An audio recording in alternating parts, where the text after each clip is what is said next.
Hello everyone.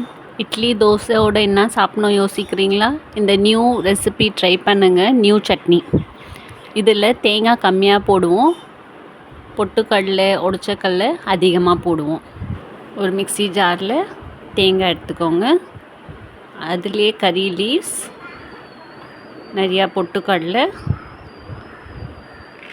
காஞ்ச மிளகாய், காரமாக செய்யுங்க, அப்போ தான் டேஸ்டியாக யம்மியாக இருக்கும்.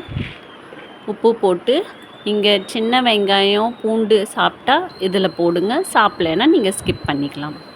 இந்த சட்னியை அரைச்சிட்டு கண்டிப்பாக இட்லி தோசையோடு இதை ட்ரை பண்ணுங்கள். அரைச்சிட்டு ஃப்ரை பண்ணிடலாம், தாளிச்சிடலாம். அதுக்கு நீங்கள் கீ இல்லை ஆயில் என்ன யூஸ் பண்ணுறீங்களோ தாளிப்பில் போட்டு உளுந்தப்பருப்பு, பருப்பு, கடுகு, கறி லீவ்ஸ், காஞ்ச மிளகாய் போட்டு தாளிச்சிடுங்க.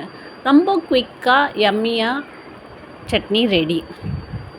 கண்டிப்பாக ட்ரை பண்ணி பாருங்கள்.